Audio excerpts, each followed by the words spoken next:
पंढरपूर पासून अगदी जवळ पंढरपूर ते जुना कासेगाव रस्त्यावर लोटस स्कूल नजीक सागर डेव्हलपर्सच्या माध्यमातून आम्ही घेऊन आलो आहोत ओपन प्लॉटचा भव्य प्रकल्प शिवनगरी। शिवनगरी या ठिकाणी उपलब्ध आहेत अगदी 1 गुंठ्यापासूनचे प्लॉट। यामध्ये अंतर्गत 30 फुटी रस्ते, रस्त्याच्या दोन्ही बाजूला झाडे, पुरेशा प्रकाश व्यवस्थेसाठी स्ट्रीट लाईटची सोय, स्वतंत्र पाण्याचे नळ कनेक्शन, संपूर्ण प्लॉटिंग क्षेत्राला compound, children park, open space, walking track, open gym, तसेच वृद्धांना बसण्यासाठी बाकडे। तर मग सर्व सोयींनी युक्त जुना कासेगाव रस्त्यावरील शिवनगरी येथे प्लॉट बुकिंग साठी आजच संपर्क करा। साईटचा पत्ता लोटस स्कूल पाठीमागे जुना Kasegaon road Pandharpur. Mobile number 7218 743131 7218 171221।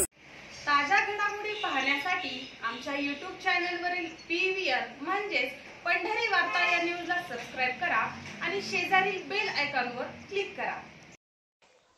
पुढील आठवड्यात नगरपालिका निवडणुकीची घोषणा होण्याची शक्यता आहे। स्थानिक स्वराज्य संस्थांच्या निवडणुकांमध्ये पहिल्या टप्प्यात राज्यातील 246 नगरपालिका, 42 नगरपंचायतींची निवडणूक पार पडणार आहे। 21 दिवसात निवडणूक प्रक्रिया पार पडताना तात्काळ दुसऱ्या टप्प्यात जिल्हा परिषद आणि पंचायत समितीच्या निवडणुकीची सुद्धा घोषणा निवडणूक आयोगाकडून केली जाऊ शकते।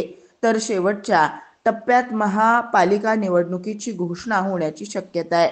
दरम्यान महापालिका, नगरपालिका, नगरपंचायती, जिल्हा परिषद आणि पंचायत समितीच्या निवडणुका 3 टप्प्यात पार पडण्याचे नियोजन करण्यात आलंय। नगरपालिका आणि पंचायतीच्या निवडणुकीसाठी नोव्हेंबरमध्ये मतदान होईल।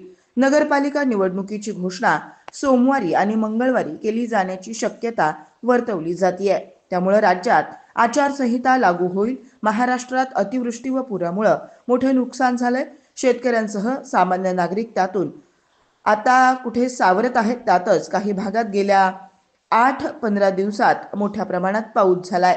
या पार्श्वभूमीवर आधी जिल्हा परिषद निवडणूक घ्यावी आणि याबाबत जिल्हाधिकाऱ्यांनी संमिश्र मते व्यक्त केली आहेत। अतिवृष्टीबाबत त्या भागातील जिल्हाधिकाऱ्यांनी लगेच जिल्हा परिषद, पंचायत समित्यांची निवडणूक घेण्यासारखी स्थिती नाही असं मत नोंदवलंय। या पार्श्वभूमीवर नगरपालिकांची निवडणूक आधी होईल आणि याबाबतची घोषणा पुढील आठवड्यात होण्याची शक्यता वर्तवण्यात आली आहे।